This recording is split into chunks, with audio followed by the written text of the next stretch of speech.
이 시간 하나님 우리에게 주신 말씀 고린도전서 12장 1절로 11절 말씀을 한 절씩 교독합니다.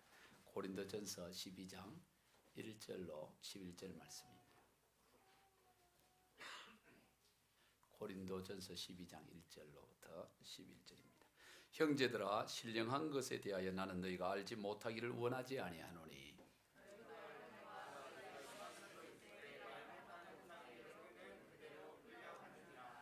그러므로 내가 너희에게 알리노니 하나님의 영으로 말하는 자는 누구든지 예수를 저주할 자라 하지 아니하고 또 성령으로 아니하고는 누구든지 예수를 주시라 할 수 없느니라.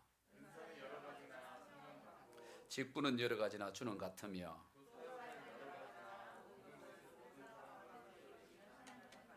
각 사람에게 성령을 나타내시면 유익하게 하려 하심이라.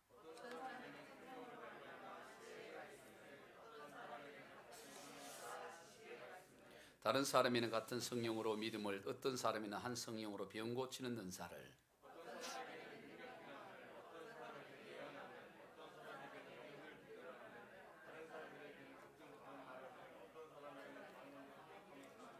같이 읽습니다. 이 모든 일은 같은 한 성령이 행하사 그의 뜻대로 각 사람에게 나누어 주시는 것이니라.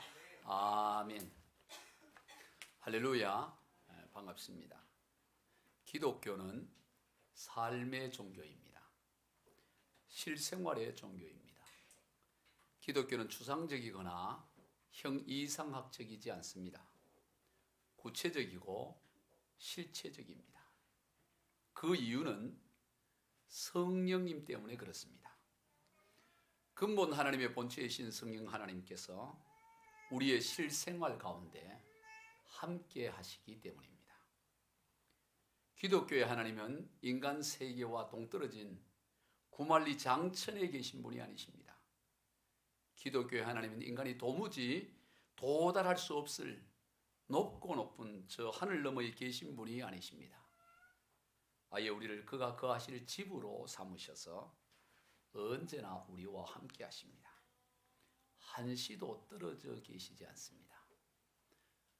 오늘 우리를 성전 삼으셨다는 말은 곧 그가 거하실 집이라는 말이고, 집이라는 말은 언제나 함께 한다라는 그런 의미입니다.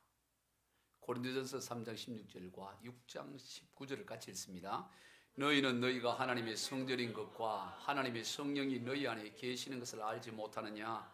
너희 몸은 너희가 하나님께로부터 받은 바 너희 가운데 계신 성령의 전인 줄을 알지 못하느냐?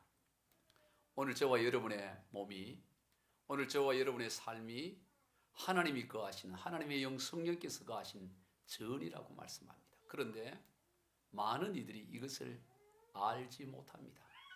그래서 알지 못하느냐라고 다시 강조하는 거예요.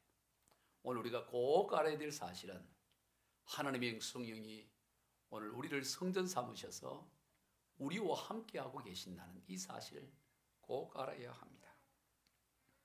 이것은 사실 천지가 개벽할 만큼이나 놀라운 일이에요. 아니, 그보다 천지가 개벽하는 것보다 1000만 배나 더 놀라운 일이 하나님께서 오늘 우리를 집으로 삼으셔서 함께하고 계신다는 사실인 것입니다. 어떻게 하나님이 죄 많은 인간을 집으로 삼으셔서 늘 함께 하실 수 있겠습니까? 열왕기상 8장을 보면 솔로몬 왕이 금을 비롯하여 온갖 보석으로 또 귀한 목재로 성전을 건축합니다. 흔히 이것을 우리가 솔로몬 성전이라고 하지요. 그런데 이 솔로몬 성전을 건축할 때 들었던 금이 그 양이 1만 달란트, 아니 금이 10만 달란트라 그래요. 그리고 은이 100만 달란트다, 그렇게 기록되어 있어요. 한 달란트가 얼마냐면 약 34kg입니다. 그러니까 금이 10만 달란트라는 것은 10만 곱하기 34kg를 하면 그 무게가 3,400톤에 해당되는 거예요. 금이. 두 사람만 놀랐어요. 금이, 성전 짓는데 금이 3,400톤이라고. 은은 34,000톤이. 그러니 얼마나 굉장하겠어요. 그런데 금과 은을 비롯하여 또 목재, 이 필요한 그 경비가 얼마인가? 연구를 해서 발표하기를 약 430억 달러, 우리 돈으로 약 48조에 해당된다고 합니다. 와, 성전 건축하는 데 드는 비용이, 여기 인건비는 제외해놨어요. 성전 건축에 드는 비용이 48조. 우리 교회도 지금 성전 건축을 달라고 기도하는데 우리는 더도 말고 하루 이자치만 48조에 하루 이자치만 해도 뭐 한 달도 아니야. 하루 이자만 해도 엄청난 성전 건축할 수 있을 것 같아요. 그런데 그런 성전을 건축하고 나서 솔로몬 왕이 하나님 앞에 뭐라고 기도하느냐면 열왕기상 8장 27절입니다. 시작. 하나님이 참으로 땅에 거하시리까 하늘의 뜰에 하늘이라도 주를 용납하지 못하겠거든 하물며 내가 건축한 이 성전이오리까. 하늘과 하늘의 하늘, 하늘은 두말할 것도 없고 그 하늘의 하늘조차도 하나님이 어찌 거기에 거하실 수 있을 그런 넉넉한 장소가 되겠습니까? 그러니 하물며 비록 48조 같은 그런 어마어마한 성전이라 한들 어찌 하나님이 거할 수 있겠느냐라는 그 솔로몬의 고백인 거죠. 지극히 당연한 고백입니다. 그렇다면 오늘 우리들은 더욱 어떠하겠습니까? 더더욱 말이 안 됩니다. 온갖 욕망과 더러움이 가득한 우리의 인생 가운데 하나님께서 어떻게 거하실 수가 있겠습니까? 도무지 말이 안 됩니다. 좀 거룩하고 좀 더 남들보다 더 정결하고 성결한들 한꺼풀만 들어가 보면 별반 차이가 없는 인생 아닙니까? 그런데 그러한 인생 가운데 하나님께서 어떻게 거하실 수가 있겠냐? 도무지 있을 수 없는 일입니다. 그래서 은혜입니다. 그래서 전적인 하나님의 은혜입니다.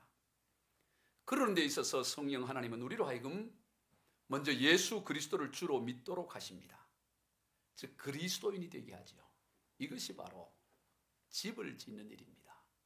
성령께서 거하실 집을 성령이 친히 짓는 거죠. 바로 성령이 거할 집 성전을 예수를 그리스도로 고백할 때 성전이 되기 때문에 오늘 우리로 하여금 성령께서 예수를 그리스도로 고백하게 함으로 그가 거하실 집을 친히 짓는다고 말씀하는 거예요. 전적인 성령님의 역사입니다. 오늘 본문 3절입니다. 시작. 그러므로 내가 너희에게 이르노니 하나님의 영으로 말하는 자는 누구든지 예수를 저주할 자라 하지 아니하고 또 성령으로 아니하고는 누구든지 예수를 주시라 할 수 없느니라. 오직 성령으로만 성령께서 거하실 집을 지을 수 있다는 거예요. 오직 성령으로만 오늘 저와 여러분이 예수를 그리스도라고 주님이라고 고백할 수 있는 것입니다. 오늘 우리야 이 시대 가운데서 예수를 주로 고백하는 것이 그렇게 생명이 거는 문제가 아니지만 이 당시에 예수를 주로 고백한다는 것은 바로 목을 내놓는 일이었습니다. 당시에는 오직 로마 황제만이 주님이었습니다. 그런데 로마 황제 외에 다른 일을 주로 여긴다는 것은 그건 영모인 거죠. 나라에 왕이 있는데 세종이 왕인데 세종 외에 다른 세종의 무슨 사촌 보고 전하라고 하면 왕으로 부르면 그런 영모죄에 해당돼서 죽임을 당할 수밖에 없잖아요. 그러니 로마 시대에 오직 황제만이 주로 불림을 받았는데 황제 외에 다른 일을 주라고 하니 그건 목숨을 내놓는 일이었습니다. 그런데 어떻게 그렇게 목숨을 내놓을 수 있어요? 성령으로 아니야? 그럼 누구도 예수를 주라고 할 수 없다. 그렇게 말하는 것입니다. 인간의 이성으로는 도무지, 인간의 상상력으로는 도무지 예수님을 주라고 고백할 수 없습니다. 왜냐하면 도무지 말이 안 되기 때문입니다. 어떻게 하나님이 인간을 구원하시기 위해 육신의 몸을 입고 이 땅에 오셔서 인간들에 의해서 처참히 죽임을 당할 수 있습니까? 우리는 2000년 전에 일어난 일이니까, 그리고 오늘 우리는 성령으로 말미암아 믿으니까 얼마든지 그럴 수 있지 아멘 하지만 막상 2000년 전에 우리가 가만히 돌아보면 만약 지금도 주님이 오지 않으셨고 지금도 십자가의 죽음의 역사가 일어나지 않았다면 오늘 그렇게 믿으라고 한다면 과연 누가 믿을 수 있는 자가 있겠어요? 이미 과거에 일어난 일이기 때문에 또 성령의 역사 때문에 우리가 아멘하고 주여 그러지만 그 일이 만약 일어나지 않고 장차 일어날 것이다라고 하면 누가 그것을 놓고 믿을 수 있겠습니까? 도무지 말이 안 되지 않아요. 어떻게 창조주 하나님이 인간을 구원하기 위해 인간의 모습으로 오셔 인간에 의해서 어떻게 죽임을 당할 수가 있겠습니까? 이것은 인간의 이성을 뛰어넘고 상상력을 뛰어넘는 영역이에요. 왜냐하면 도무지 있을 수 없는 일입니다. 그래서 소설 속에도 이런 이야기가 나오지 않아요. 소설로도 쓸 수 없는 내용입니다. 이 정도가 아니고 그저 한 나라의 왕이 자기를 몰아내고 왕이 되려고 역모를 일으킨 자가 이제 사형 언도를 받고 망난에 의해서 목이 날아갈 상황이 되었는데 자기를 몰아내고 왕이 되려고 했던 그 역모자를 사형에 처한 자를 구원하기 위해 살리기 위해서 자신이 그 역모자의 모습으로 하고 그를 빼대고 대신 죽임을 당한다. 그게 세계 인류 역사상 그런 일이 한 번이라도 있었습니까? 그건 있을 수 없는 일이에요. 역모를 일으킨 자는 당연히 죽임을 당해야 되는 건데 그를 대신해서 왕이 그 모양을 하고 죽임을 당한다. 소설 속에도 없는 일입니다. 그러나 설령 그런 일이 있다 할지라도 그것은 같은 인간이 다른 한 인간을 위한 인간과 인간의 영역이에요. 그러나 예수 그리스도의 십자가의 죽음은 전혀 그렇지 않습니다. 그분은 창조주 하나님이시고 온 인류 만물을 창조하신 일이에요. 그런 분이 인간을 구원하기 위해서 그런 죽임의 길을 당한다는 것은 이건 소설가가 아무리 상상력이 뛰어난 소설가라 하더라도 소설로도 쓸 수 없는 이야기인 것입니다. 도무지 믿을 수 없고 도무지 이해될 수가 없는 것이죠. 인간의 이상의 영역을 뛰어넘는 것입니다. 그러니 누가 예수님을 그리스도라고 고백할 수가 있겠습니까? 도무지 불가능한 일입니다. 그래서 오직 성령으로만 가능하다 그렇게 말합니다. 하나님의 영으로만 그 사실이 믿어지는 것입니다. 여러분, 저와 여러분이 어떻게 예수를 그리스도로 믿느냐? 그것은 믿어지니까 믿는 것입니다. 성령 하나님으로 말미암아 믿어지니까, 성령께서 믿음을 주시니까, 그래서 성경은 믿음을 선물이라고 하는 것입니다. 그래서 믿어지니까 믿는 거예요. 그러나 이성적으로는 아무리 애를 쓰고 믿으려고 해도 이성적으로는, 철학적으로는 절대로 믿을 수 없어요. 그래서 아무리 철학을 공부하고 아무리 도를 닦아도 이 진리에 이를 수가 없어요. 오직 성령 하나님으로만 가능한 것입니다. 그래서 성령으로 아니하고는 누구든지 예수를 주시라고 할 수 없느니라고 분명하게 선언하고 있습니다. 그럼 이것을 오늘 우리가 뒤집어서 살펴보면 누구든지 성령 하나님께서 역사를 하시면 예수님을 주님으로 고백할 수 있다는 말씀이 되는 것입니다. 이것이 은혜고 놀라운 사실이에요. 그 어떤 사람도 성령께서 역사하시면 예수님을 주님이라고 고백할 수가 있는 것입니다. 오늘 읽은 본문의 저자인 사도 바울은 당시 유대인들 가운데서도 다 예수를 믿는다고 하더라도 이 사람 사도 바울만은 예수를 믿지 않을 사람이었습니다. 유대인 전부가 다 믿어도 이 사람은 안 믿어요. 우리 흔히 그러죠. 조선 사람 다 믿어도 이 사람은 안 믿을 사람이라고. 그런 것처럼 바로 이 사도 바울은 그런 사람이었습니다.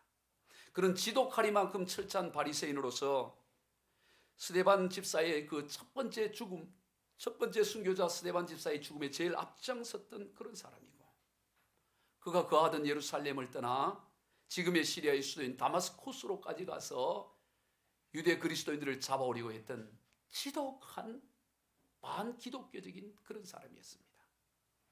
그랬던 그도 부활하신 주님을 만나고 나니까 완전히 바뀌어져요. 어떻게 저렇게 바뀔 수 있을까?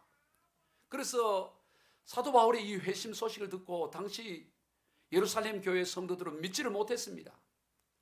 다마스쿠스에 있는 그리스도인들은 믿지를 못해서 어떻게 그런 일이 일어날 수 있는가? 받아들이기 어려웠던 것입니다. 주님을 만나니까 그런 변화가 일어나는 거예요. 박해자 사울에서 전도자 바울이 되고 나중에 순교자 바울로 바뀌어지는 역사. 누구를 막론하고 정말로 부활의 주님, 정말로 성령 하나님의 역사를 경험하게 되면 예수님을 주님이라고 고백하는 일이 일어나요. 교도소에서 근무하며 복음을 전했던, 또 지금도 전하고 있는 박효진 장로님의 그 간증을 보면 사회에 큰 충격을 주었던 연쇄 살인범들, 그래서 사형 권도를 받고 사형 집행을 당하는 그들을 복음을 전했을 때 그들의 변화된 그 이야기를 들어보면, 야, 어떻게 저런 일이 일어났을까? 싶을 정도로 변화된 내용들이 들을 수가 있습니다. 그래서 그분이 쓴 간증집의 제목이 하나님이 고치지 못할 사람은 없다. 이게 책 제목이에요. 따라해 봅시다. 하나님이 고치지 못할 사람은 없다. 하나님이 고치지 못할 사람이 없다는 거예요. 그래요. 하나님께서 고치지 못할 사람이 없습니다. 저 인간은 안 돼. 저 사람은 절대로 아무리 해도 저 사람은 안 될 거야. 그렇지 않아요. 하나님이 고치지 못할 사람이 없어요. 포항제철 공장 안에 있는 용광로에 들어가서 견딜 수 있는 사람이 몇째 있겠어요? 70억 인구 가운데 나는 워낙 통뼈여가지고 용광로에서도 수영할 수 있어. 그런 사람이 있을 수 있겠어요? 아주 드물게 호흡기 있다 하더라도 용광로보다 1000배, 10,000배 큰 태양 속에 들어가서 견딜 수 있는 자가 누가 있겠어요? 그런데 우리 하나님은 바로 그 태양을 창조하신 하나님이에요. 하나님을 만나고 하나님 앞에 서서 녹아지지 않을 사람이었고 변화되지 않을 사람이었고 새로워지지 않을 사람이었는 것입니다. 하나님이 문을 여시는데 누가 감히 닫을 수가 있겠습니까?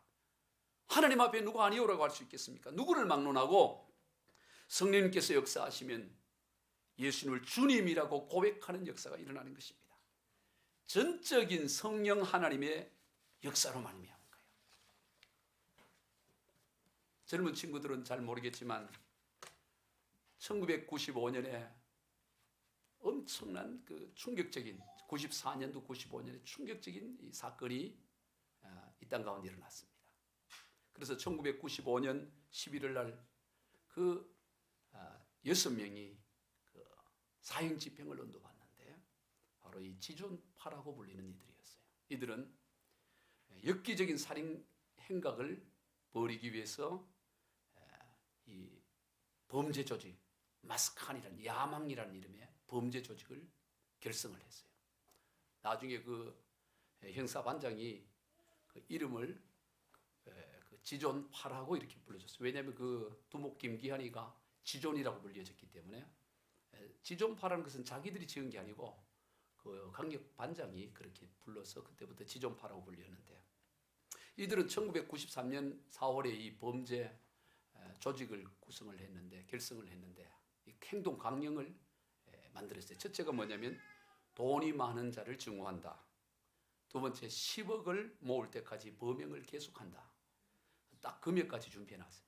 세 번째 배신자는 죽인다. 네 번째 여자는 어머니도 믿지 않는다. 이걸 또 왜 그래놨는지 그래가지고 이 생동 강령을 해놓고 이 연쇄 살인 사건을 행하기 시작합니다. 그런데 그 당시에 두목의 나이가 김기현이가 26살이야.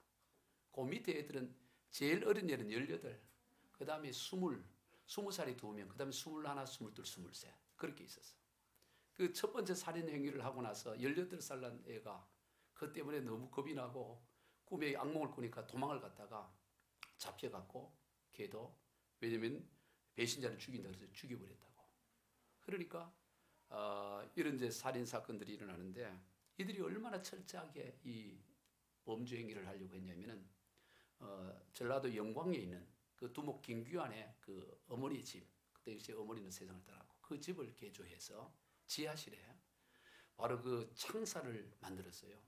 철근으로 창살을 해서 그 잡아오면 거기에 가두고 그리고 고문하는 기구 그리고 심지어 죽여서 불을 태울 소각장까지 지하에 만들어놨어. 아주 철저하게 다 해놓고 그리고 다이너마이트를 다 깔아놔서 만약 경찰이 들어오면 터뜨려버리려고 하고 소총을 구입하고 엽총을 구입하고 뭐 이 완벽한 범죄 행위를 그래서 살인 행각을 그 5명을 이렇게 살해하는 그런 일이 났는데 얼마나 이들이 끔찍했냐면 그 당시에 이미 그 두목은 또 그 범죄를 하는 중에 또 이게 강간을 범하여서 잡혀가지고 그 교도소에 수감 중에 있었어요. 그러니까 두목 김기환이 수감돼 있을 때 면회를 가면서 지령을 받아서 계속 범죄 행위를 했어. 그런 행위를 하는데 거기에 행동대장이 김연양이라는 그 22살 난 그 젊은이가 있어요. 그 걔가 가장 많이 인터뷰를 해요. 얘들이 이제 뭐 경찰서 나올 때 다닐 때 카메라가 막 가서 마이크를 대잖아요. 그때 이 김연양이가 말을 많이 하는데 이 얘가 뭐라 그러냐면 그게 굉장히 충격이었어요. 나는 인간이 아니야. 그래서 다 잡아 죽이려고 했어. 그랬더니 기자가 어머니가 있었거든. 아버지를 찍더라고. 그 엄마에 대해서 물으니까 우리 엄마 내 손으로 못 죽여서 한이 된다 이랬어. 그리고 이 김영양이가 얼마나 애가 참 얼굴은 잘생겼어요. 나중에 이 영상을 볼 수 있겠지만 유튜브 같은 데 가보면 걔가 사람을 죽여놓고 인육을 먹었어. 불태우기 전에 잘라서. 왜 인육을 먹었냐 그러니까 나는 인간이기를 포기하려고 먹었다는 거예요. 자기는 인간이고 미친놈이죠. 그래요. 그래서 뭐라 그러냐면 다 방송에 나오는 거예요. 그대로 내가 워딩을 적어온 거예요. 이렇게 빨리 잡혀서 돈 많고 사람 무시하는 놈들 못 잡아서 그게 한이 맺힐 뿐이야. 그게 다 죽이지 못했어요. 이 사람이 얘들이 저 압구정 현대백화점 고객 명단 1000명을 확보를 해서 그게 다 죽일 생각을 하고 이렇게 했는데 그래 기자가 물어. 그러면 기회가 있으면 다시 할 거예요. 그러니까 당연하죠. 이렇게 한 거야. 전혀 후회를 안 해. 그리고 그들 인터뷰 보면 더 죽이지 못하고 이제 막 시작하다가 잡혀갖고 그거에 억울할 뿐이라는 거야. 그 당시에 엄청난 충격이었습니다. 근데 이 사람들이 그 범행 대상을 누굴 잡았냐? 돈 많은 사람, 그 당시에 우리나라에서 제일 좋은 차가 각 그랜저야. 각 그랜저 타고 다니는 사람 잡아가지고 그렇게 죽이고 돈 뺏고 이렇게 하는데 그래서 그 뉴스 나오니까 각 그랜저 사장님들이 타는 분들이 다 중고상 팔고 막 이런 일이 나서 그거 안 타고 다니고 지금 그랜저가 그렇게 고급차가 아니지만 그런 일에 그런데 그 뉴스를 보면서 우리 가까운 우리 사랑의 교회 이재명 집사님이 감동이 오는 거예요. 새벽 기도하는데 저들에게 복음을 전했으면 좋겠다. 그래서 우리 이 지종파 우리 전도하러 가자. 그 전도팀을 꾸렸어. 그리고 이제 담임 목사님이었던 옥하는 목사님을 찾아가서 전도를 하려고 하니까 옥 목사님도 시쿠둥한 거야. 그런 참 훌륭한 목사님도 그게 되겠냐 말이지. 그런데도 불구하고 이 성령의 감동을 받으니까 이들을 어떻게 복음을 전할까 생각하다가 먼저 영치금을 보냈어. 돈을. 사람이 돈 옆에 마음이 약하잖아. 이름도 모르고 아무도 모르는 사람이 영치금을 아무도 찾아주지 않고 누구도 영치금을 보낸 사람이 없어. 다 가족들이 일찍이 다 이렇게 깨진 거죠. 그리고 찾아간 겁니다. 그래서 결국에는 여러 번 시도해서 바로 그들에게 복음을 전하고 성경을 전하는 그런 상황이 됩니다. 그런데 이들이 사형 언도를 받고 나서 약 1년 뒤에 다 사형 집행이 바로바로 됐습니다. 김영삼 정부 때. 그런데 감사하게 이 6명이 다 예수를 믿었고 세상을 떠나는데 그중에 인터뷰 가장 많이 했던 그 김연양이가 이재명 집사에게 쓴 편지가 있어. 그 편지를 나중에 그 옥하는 목사님에게 보여줬더니 옥 목사님이 그거 듣고 자기가 회개했어. 그 공식적으로 교회 예배 중에 내가 믿음이 없었습니다 하면서 그 편지 내용이 이런 내용이 있어요. 집사님, 생각하면 제가 왜 그렇게 바보 같은 인생을 살았는지 모르겠습니다. 이제와 생각하니 제 눈이 무엇인가에 가려져 있었던 것 같습니다. 저는 죄에 대한 대가로 죽지만 이 세상에서는 죽음으로도 용서받을 수 없을 겁니다. 그렇지만 제가 여기서 하나님을 알게 된 것을 생각하니 하나님의 은혜가 너무 감사하여 눈물만 흐립니다. 그래서 저는 요즘 늘 이 찬송을 부릅니다. 나 같은 죄인 살리신 주 은혜 놀라와 잃었던 생명 찾았고 광명을 얻었네. 이 김영양이가 쓴 편지야. 인육을 뜯어먹었던. 그러면서 사형 언도를 받는데 사형 집행을 당할 때 이 찬송을 부르며 형장으로 가. 나 같은 죄인 살리신 주 은혜 놀라와. 그리고 사형 언도가 사형 집행이 되었는데 그 신발에 그가 양쪽에 글을 써라. 성경 구절을. 신발 한쪽에다가 누가복음 23장 43절 오늘 내가 나와 함께 낙원에 있으리라. 그리고 그 죽고 시신을 수습할 때 신발을 거두잖아요. 신발 한쪽에 오늘 내가 나와 함께 낙원에 있으리라. 그 다음 다른 한쪽에는 야고보서 4장 14절 말씀인 내일 일을 너희가 알지 못하는도다. 너희 생명이 무엇이뇨? 너희는 잠깐 보이다 없어지는 안개니라. 이 말씀. 그리고 생기 마감된 거예요. 여러분, 어떻게 보면 인간의 길을 포기한 가장 잔혹한 일을 범했던 이들조차도 하나님께서 그를 만나주시고 성령께서 역사하시니까 이렇게 바뀌어지고 녹아지는 것을 우리가 보게 되는 것입니다. 여러분, 이것이 복음의 능력인 줄로 믿습니다. 복음의 능력 앞에 변화되지 않을 인생이 한 사람도 없어요. 다 하나님이 누구를 막론하고 하나님의 역사 앞에 다 바뀌어지는 것입니다. 성령의 역사로 말미암는 거예요.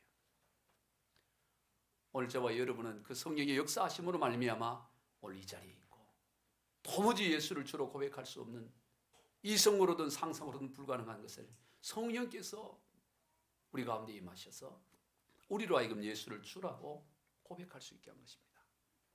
그리고 성령 하나님께서는 우리를 성전 삼으셔서 우리 안에 거하시면서 우리를 통해 일을 행하고 계세요. 그저 우리 안에만 거하시고 그저 별장 삼는 것처럼, 별장처럼 여기시고 그렇게 이렇게 쉬고 계시는 것이 아니라 우리를 통해 일을 행하고 계신다라는 사실이에요. 일하시는 하나님. 오늘 보면 4절부터 7절 같이 읽습니다. 시작. 은사는 여러 가지나 성령은 같고 직분은 여러 가지나 주는 같으며 또 사역은 여러 가지나 모든 것을 모든 사람 가운데서 이루시는 하나님 같으니 각 사람에게 성령을 나타내심은 유익하게 하려 하심이라. 성령께서는 우리 가운데 성전 삼아 거하시면서 오늘 우리에게 은사를 주시고 할 일을 주시고 사역을 행하게 하시면서 모든 사람을 유익하게 하는 일을 행하고 계신다. 그렇게 말씀합니다. 그런데 그 유익함의 수준이 얼마나 놀라운 수준이냐면 하나님 수준의 유익함을. 여러분 보세요. 같은 붓이라고 하더라도 누가 그 붓을 들고 그림을 그리냐에 따라 그림의 수준과 가치가 달라지는 거예요. 여러분, 동일한 붓을 가지고 그림을 그리더라도, 또 비슷한 그림을 그리더라도, 예를 들어 황소를 그린다고 칩시다. 동일한 붓을 갖고 황소를 그리더라도 그 붓을 잡고 있는 이가 이중섭이라 그러면 그 그림의 가치는 천문학적이 되는 거죠. 누가 붓을 잡고 있느냐, 그게 중요한 거예요. 붓의 가치가 중요한 게, 붓의 수준이 중요한 게 아니에요. 붓을 잡고 있는 그가 누구냐에 따라 그 작품의 가치는 전혀 달라지는 것인 거죠.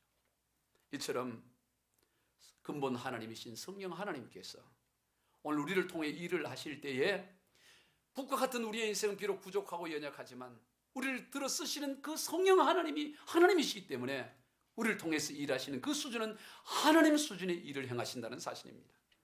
그러니 얼마나 귀한 일입니까? 여러분, 사람은 다 거기에서 거기에요. 잘난 사람, 못난 사람 별반 차이가 없어요. 사실은 다 거의 비슷합니다.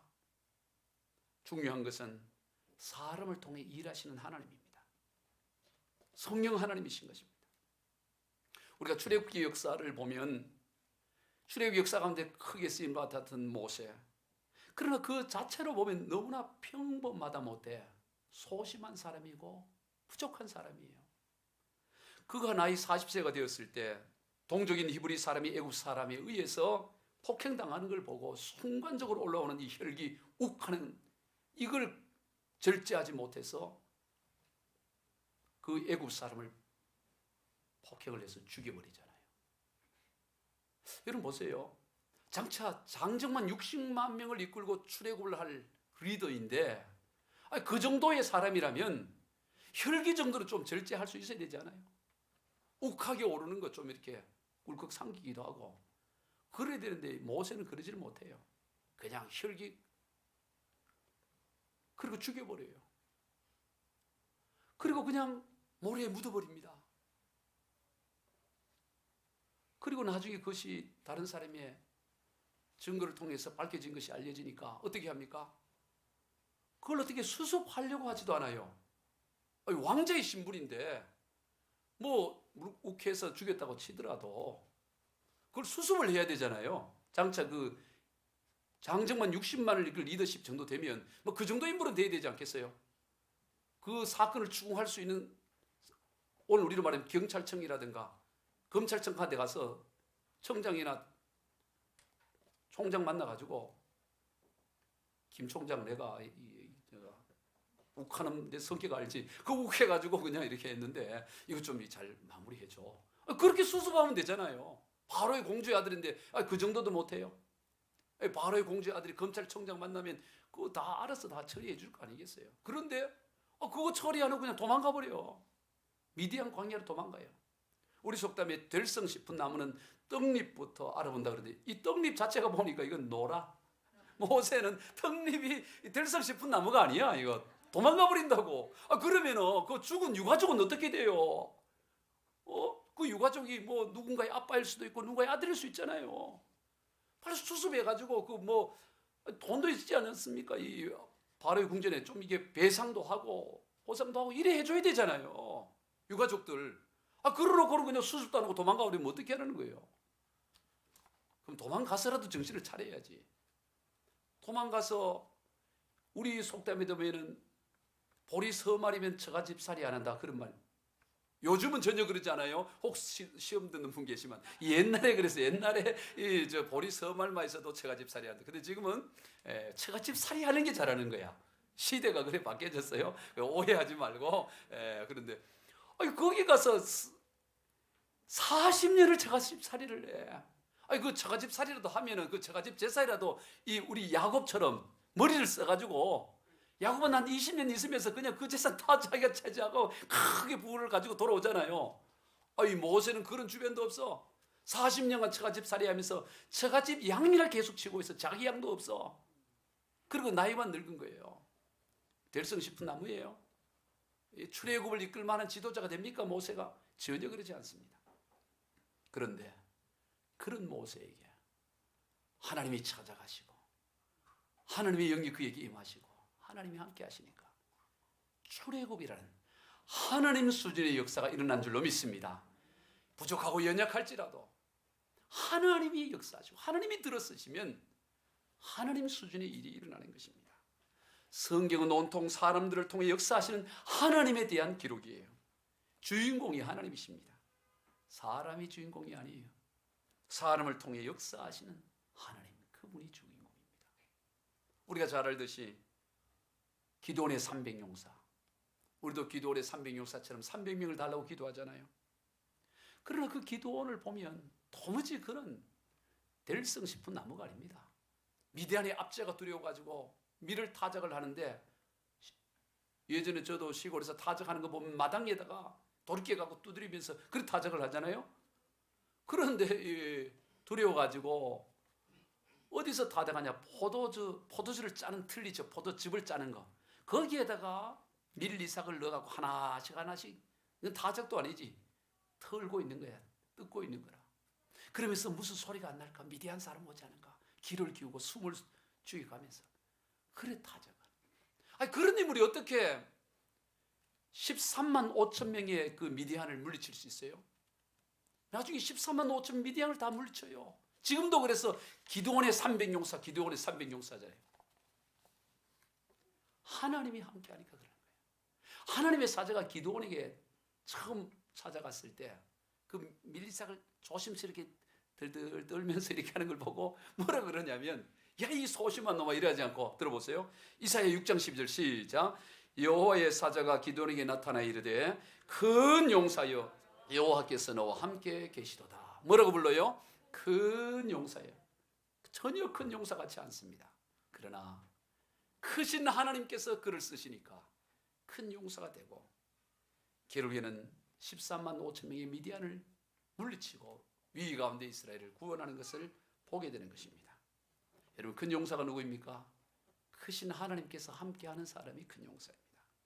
그러한 의미에서 근본 하나님의 본체이신 성령님께서 언제나 함께하는 저와 여러분은 큰 용사들이에요. 큰 사람들이에요. 우리 교회는 큰 교회입니다. 아멘. 저는 큰 목사예요. 무시하지 말아요.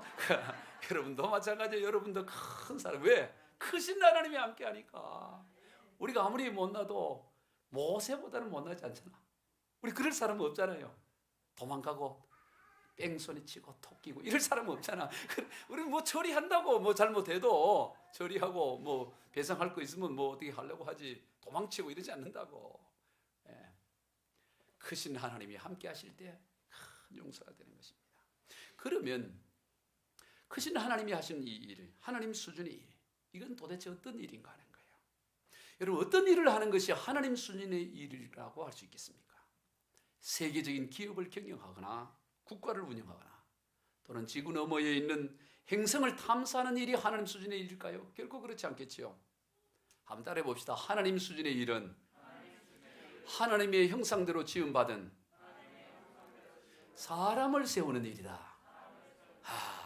이거 적어놔도 돼요.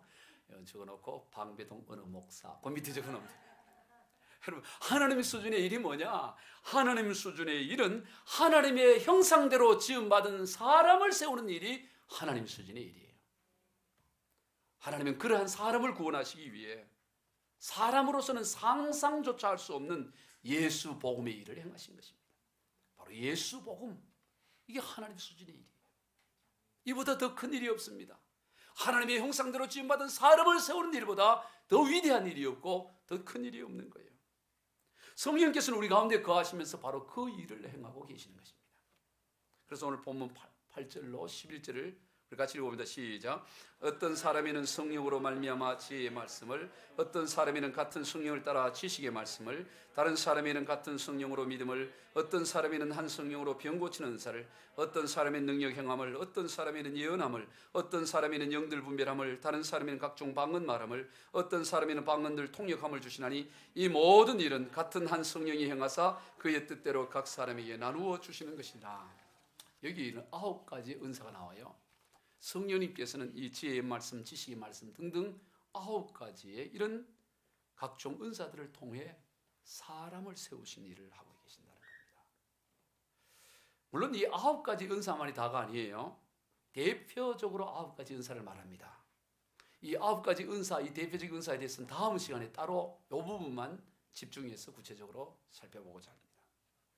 이 모든 은사들의 공통점은 그것을 통해서 사람을 세우는 데 있습니다. 온전한 하나님의 사람으로 세워가는 데 있어요.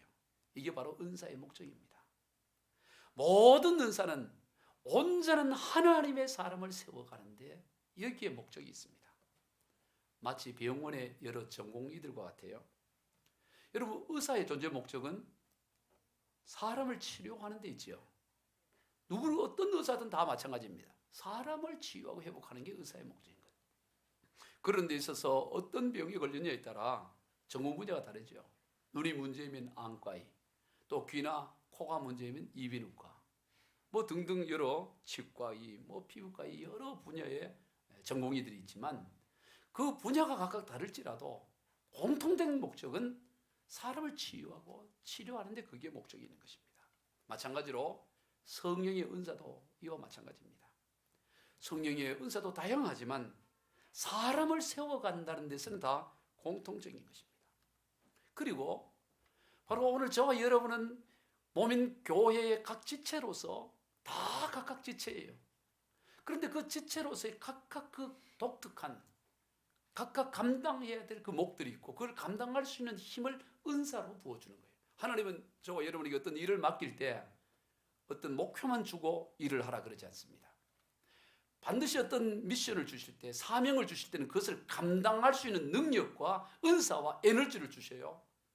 여러분, 시골에서 일을 시킬 때 그냥 일을 하라고만 하는 게 아니고 그 일을 감당할 수 있는 그 기계라든가 그 도구들을 당연히 주인이 주는 것과 마찬가지로 군에서 군인을 다 이게 징집을 할 때 군으로서 역할을 감당할 수 있도록 필요한 무기와 의복과 그 모든 것을 제공하는 것과 마찬가지로 하나님께서 우리에게 사명을 주실 때는 그것을 감당할 수 있는 그 모든 것들을 제공해 줘요.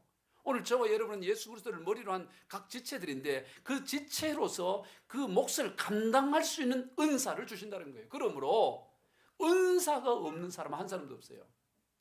은사가 없다는 건 있을 수 없습니다. 그리스도의 지체라는 것은 우리 몸의 어떤 부분 가운데 거기에 기능할 수 있는, 역할할 수 있는 것이 없는 몸의 지체는 하나도 없어요. 여러분 한번 생각해서 여러분 몸 지체들 가운데 야 이거는 정말 쓸데없는 거야. 아무리 생각해도 이거 왜 이 내 몸에 있지? 그게 있어요. 그리고 이게 그냥 달려있어. 이거 아무 역할도 안 해. 그런 게 없어요. 다 나름대로. 우리가 생각해요. 목사님 맹장 그거는 아무리 생각해도 왜 있지요? 맹장염을 걸리기 위해 있나? 그건 말이 안 되지. 맹장염, 맹장은 맹장염인데 그 뭐지? 이래 생각할 수가 있어요. 하나님 왜 맹장을 따라 놨을까? 이래 생각하는데 여러분 몰라서 그래요. 맹장을 왜 달아나냐 봤더니 우주 지금 세계 우주로 나가잖아요. 우주 비행사들이 우주 비행을 하기 위해서는 반드시 맹장이 있어야 된대요. 그래서 우주의 비행 가운데서 그 맹장에서 나오는 그게 뭐가 또 있대요. 그래서 하나님께서 인간을 창조하실 때 우주로 나가는 것까지 계산하시고 맹장을 붙여놓은 거야. 우리 우리 여기에 있는 우리 기재 청년 많죠? 맞네. 됐어. 꼭 하지 마. 맞는데요. 그리고 또 엉뚱한 얘기하면 안 돼. 그러니까 맞는 대로 끝냅시다. 맞아요. 일단 맞아.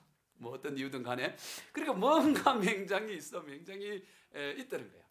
그 말은 다시 말해서 그것을 감당할 수 있는 게 있는 거예요. 오늘 저와 여러분이 그리스도의 지체이기 때문에 다 은사가 있어요. 은사 없는 게 없어요. 오늘 그 은사를 잘 개발하여 몸을 유익하게 하는, 주의 몸된 교회를 유익하게 하는, 교회를 유익한다는 것은 교회의 지체인 성도 한 사람 한 사람을 유익하는 거예요. 사람을 온전히 세워가는 그 일들을 해야 되는 것입니다. 그러지 않고 나는 은사가 없어하고 아무것도 하지 않으면 나타나지 않아요. 아무리 전공이라 하더라도, 아무 피부과를 전공했다 하더라도 10년, 20년, 30년 그냥 자격증만 따놓고 아무것도 하지 않고 세월 가서 그냥 농사만 짓고 있다면 그 어떤 거기에서 그 사람을 통해 그 치료의 능력이 나타나겠어요? 마찬가지로 오늘 우리에게 하나님의 은사를 주셔도 그걸 우리가 활용하지 않으면 아무런 능력이 나타나지 않는다. 그러므로 오늘 내게 어떤 은사를 하나님 내게 주셨는가? 유익하게 하는 게 다 은사예요. 뭐 예언 이런 것만이 은사가 아니고, 치유 이런 것만이 은사 아니고, 가만히 보면 내가 잘할 수 있는 거, 그게 다 은사인 거예요. 그래서 나는 아무리 해도 은사가 나는 없어요. 나는 또 이 주방에 가서 음식을 해도 남들이 차라리 하지 마라 이러고, 그리고 음식도 난 잘 못 만들고, 청소를 하려고 그래도 자꾸 깨버리고 이래가지고 세게 나오고, 나는 은사를 아무리 서투르고 아무리 해도 기계 만지면 다 세게 나오고 다 고장 나고 새 거 사야 되고, 은사를 아무리 봐도 없어. 노래를 하려니까 괜히 남들에게 더 시험 들게 만들. 아무리 봐도 은사가 없다. 그런 분에게 좋은 은사가 있어요. 그게 뭐냐? 웃는 은사를 합니다. 그냥 웃기만 해. 누가 오면 권사님 왜 웃기만 해. 웃기만 해도 그게 좋은 은사야. 교회 왔는데 오셨네요. 너무 보고 싶다. 권사님 얼굴을 빼니 주님 얼굴 빼는, 물론 이게 좀 과한 표현인 것 같지만 어쨌든 그거라도 연습을 하라고. 연습을. 웃는 건 얼굴만 해도 웃는 얼굴로만 맞이하고 인사만 잘해도 인사. 여러분 은사 중에 첫 번째는 인사를 잘해야 돼. 인사를 모하는 것은 은사가 아니에요. 인사 잘하고 인사만 잘해도 인생이요 달라져. 그러니까 우리가 할 수 있는 게 얼마든지 있어요. 우리 교회를 유익하게 하는, 성도들을 세우는, 그게 이렇게 다 은사인 거예요. 할렐루야. 그러나 그걸 감당하지 않으면 은사가 사라져버려요. 여러분 이스라엘의 초대 왕이었던 이 사울 왕은 사무엘 선지자로부터 기름 부음을 받고 나서 하나님의 영이 그에게 크게 임하면서 예언의 은사가 임합니다. 하나님께서는 사울을 왕으로 세우면서 왕으로 통치를 하려니까 은사를 주시는데 예언의 은사를 부어줘요. 선지자의 은사를 부어줍니다. 그러니까 이 통치를 잘할 수 있지 않겠어요? 그런데 그 이후에 어떤 일이 나냐면 사무엘상 10장 10절로부터 13절 같이 읽어 시작. 그들이 산에 이를 때 선지자의 무리가 그를 영접하고 하나님의 영이 사울에게 크게 임함으로 그가 그들 중에서 예언을 하니 전에 사울을 알던 모든 사람들이 사울이 선지자들과 함께 예언함을 보고 서로 이르되 기스의 아들에게 무슨 일이 일어났냐, 사울도 선지자 줄 중에 있느냐 하고 그곳에 어떤 사람은 말해 이르되 그들의 아버지가 누구냐 한지라. 그러므로 속담이 되어 이르기를 사울도 선지자 중에 있느냐 하더라. 사울이 예언하여 일을 마치고 산당으로 가니라. 저 보세요. 사울 왕은 예언의 은사가 있었어요. 그래서 속담까지 만들어서 사울도 선지자다. 이 선지자가 하는 일이 예언의 은사 사역을 하는 거잖아요. 바로 이 사울 왕은 예언의 은사가 있어서 선지자로서 속담으로 만들어질 만큼 그런 은사들이 있었습니다. 그러나 그가 왕이 되고 나서 점점 그 은사를 통해서 이스라엘 공동체를 세우고 하나님의 사람을 세우고 하나님의 나라를 세우는 일을 해야 되는데 그 은사를 활용하지 않고 세속적인 왕처럼 거기에 그냥 닮아가는 삶을 살아가다 보니까 하나님의 은사가 거두어져 가버려요. 그리고 그에게 하나님의 영이 떠나면서 악한 영이 임하게 되는 거죠. 은사가 사라져버리는 거예요. 그리고 충성스러운 신하 다윗을 적으로 여기고 그를 죽이는 데 모든 에너지를 집중합니다. 그래서 하나님과의 관계가 단절돼요. 그런데 사무엘상 28장에 가보면 사울 왕과 이스라엘과 블레셋이 전쟁을 해요. 전쟁을 하는데 이 사울 왕이 굉장히 두려움이 생겨났습니다. 그래서 하나님께 물어봐요. 하나님께 이제 묻는다는 것은 과거에 그 물었던 그 선지자 역할, 은사의 역할, 예언의 은사를 가지고 하나님께 묻습니다. 근데 이게 너무 오랜 세월이 지난 거예요. 물었는데 하나님이 뭐라 그러냐? 이미 그 전에 온갖 것을 한 거예요. 자, 그때 보세요. 사무엘상 28장 5절부터 시작. 사울이 블레셋 사람들의 군대를 보고 두려워서 그의 마음이 크게 들린지라. 사울이 여호와께 묻자오되 여호와께서 꿈으로도 우림으로도 선지자로도 그에게 대답. 예전에는 꿈으로도 우림으로도 선지자로도 하나님 말씀을 하셨어요. 예언의 은사가 있었기 때문에. 근데 아무 말씀을 하지 않는 거예요. 소멸되어져 버린 거예요. 그랬더니 마음이 답답한 거예요. 사울 왕이. 그래서 그 다음 절 7절 시작. 사울이 그의 신하들에게 이르되 나를 위하여 신접한 여인을 찾으라. 내가 그리로 가서 그에게 물으리라 하니 그의 신하들이 그에게 이르되 보소서 엔돌에 신접한 여인이 있나이다. 이게 안 채워지는 겁니다. 그래서 무당을 찾아가는 거예요. 야, 무당 어디 있냐 한번 찾아봐라. 신들린 여인 찾아봐라. 그리고 엔돌이라는 곳에 한 무당, 용한 무당이 있습니다. 그래서 사울이 자기를 변장하고 참으로 왕의 모습을 하지 뭐하니까 왕이 하는 일반 평민복을 입고 변장을 해서 엔돌에 신접한 여인 무당을 찾아갑니다. 그리고 점괘를 물어봐요. 그랬더니 죽을 거다 이래요. 죽을 거다. 전쟁 블레셋과 싸워서 이기지 못한다 이런. 그러니까 충격을 받았음에도 불구하고 무당이 송아지를 잡고 잔치를 베서 이 왕인 걸 나중에 알아요. 그리고 무당이 차려주는 그 음식을 먹습니다. 무당집에서. 그리고 돌아와서 블레셋과의 전투했다가 전사를 해요. 자기만 죽는 게 아니고 아들 요나단을 비롯해 아들들이 죽는 비참한 말로 가는 거예요. 하나님이 부어준 은사를 소멸해버린 결과인 거죠. 반면에 다윗은 그러지 않았어요. 그 다음 때를 이은 다윗은 초대왕 이 사울왕처럼 역시 그가 기름 부음을 받았을 때 하나님의 영이 임하고 그에게 은사가 나타나는 거예요. 여러분, 하나님의 영이 임했다는 것은 하나님의 영에 의해서 그를 통해서 일을 한다는 거예요. 일을 하기 위해서는 일을 할 수 있는 은사가 있어야 되는 거죠. 왕이니까, 왕으로서 알아야 되니까 예언의 은사와 선지의 은사가 있는 것입니다. 그러나 이 다윗도 어느새 사울기를 쫓아가는 거야. 그 은사들을 갖고 이스라엘 공동체를 유익하게 하고 회복시켜야 되는데 그러지 않고 일신의 영달과 편안을 쫓아가다가 결국에는 밧세바를 범하는 일이 일어나게 되죠. 나단 선지자의 강한 책망을 듣습니다. 그때서야 정신이 번쩍 드는 거예요. 유부녀 밧세바를 범하고 그의 남편 우리아를 살해하는 그런 악을 그냥 보통 그 당시에 왕들은 그런 짓 했으니까 그냥 대수롭지 않게 그랬는데 나단 선지자가 강력하게 책망을 했을 때 그 책망을 듣고야 정신이 번쩍 들어서 쓴 시가 시편 51편이에요. 자, 시편 51편 1절부터 9절까지 같이 읽어봅니다. 시작. 하나님이여 주의 인자를 따라 내게 은혜를 베푸시며 주의 많은 긍휼을 따라 내 죄악을 지워주소서. 나의 죄악을 맑게 씻으시며 나의 죄를 깨끗이 제하소서. 우슬초로 나를 정결하게 하소서. 내가 정하리이다. 나의 죄를 씻어주소서. 내가 눈보다 희리다. 주의 얼굴을 내 죄에서 돌이키시고 내 모든 죄악을 지워주소서. 전부 그 내용이 뭐냐면 내 죄 좀 깨끗이 씻어달라고, 내 죄 좀 정결하게 해달라고 기도해요. 왜 그랬을까요? 왜 죄를 그렇게 왕으로서 그런 죄 정도를 한번 지을 수 있다 이렇게 넘어가지 않고 제발 나 죄를 좀 사해달라고 그렇게 예언을 해요. 간절히 왜 그렇게 기도했을까? 한번 그냥 얘기하고 와요. 하나님, 내 참 죄 지었습니다. 잘못됐습니다. 그러고 끝날 수 있는데도 불구하고 왜 다윗은 심지어 그의 표현 가운데는 침상이 떠날 정도로 눈물을 흘렸다 그래요? 과정법이지만 요가 다 적는 눈물로 요가 적시고 침대가 떠날 정도로 그렇게 눈물을 흘린 이유가 뭐냐 이 말이죠. 왜 그렇게 죄를 회개를 기도했냐? 그 이유가 11절에 나옵니다. 11절 읽어봅니다. 시작. 나를 주 앞에서 쫓아내지 마시며 주의 성령을 내게서 거두지 마소서. 이것 때문이에요. 주의 영 성령을 거두어 가실까 봐 이게 두려웠던 겁니다.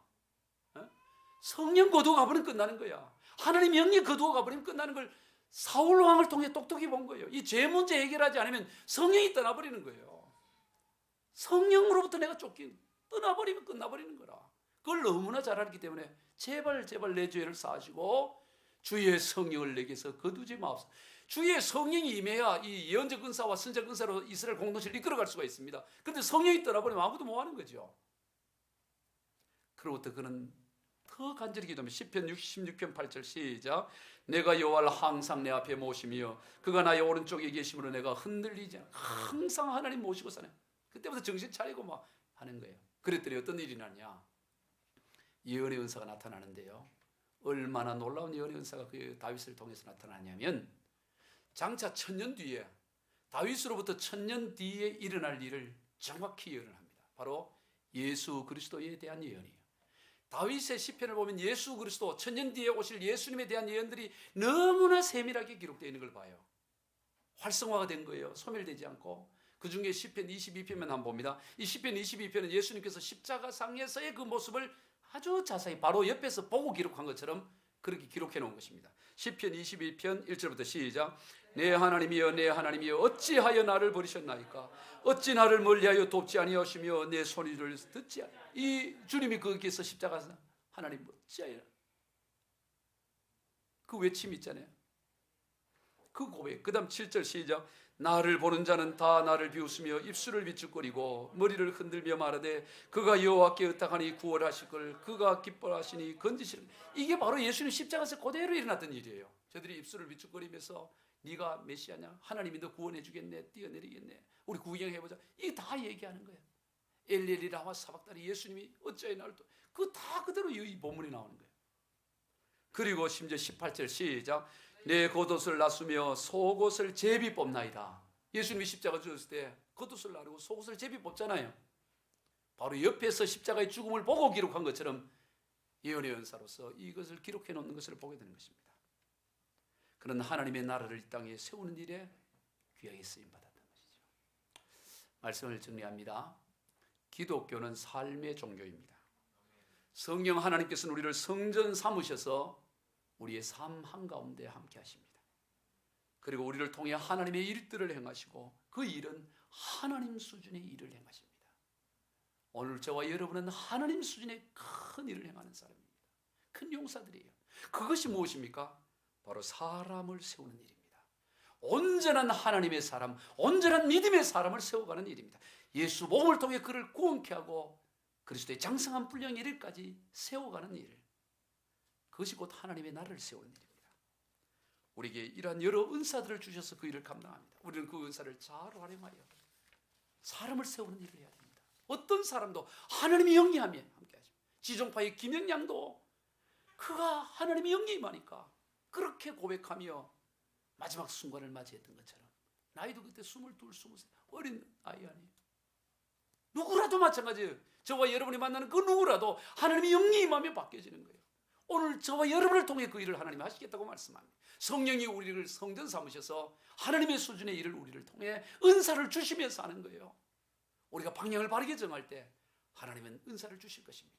이 은사는 모든 게 다 포함돼요. 이 재정적인 은사일 수도 있고요, 말에 대한 은사일 수도 있고요, 또 모든 것에 대한 은사가 다 포함되는 거예요. 하나님의 나라 일을 세우는데 하나님이 아까워할 것이 무엇이 있겠습니까? 오늘 우리가 이렇게 다 쓰임받는 저와 여러분이 다 되시기를 주의 이름으로 축원드립니다. 기도하겠습니다. 하나님 아버지 감사합니다. 오늘 우리에게 이런 놀라운 하나님의 수준의 일을 감당할 수 있도록 성령 하나님께서 우리를 전 삼으시고 하나님 수준의 일을 행하시는 귀한 도구로 우리를 써주시니 감사합니다. 우리가 믿음으로 순종하여 나가 사람을 세우는 가장 위대한 이 일에 쓰임받는 우리 모두가 되게 하여 주옵소서. 축복하며 예수님의 이름으로 기도하옵나이다.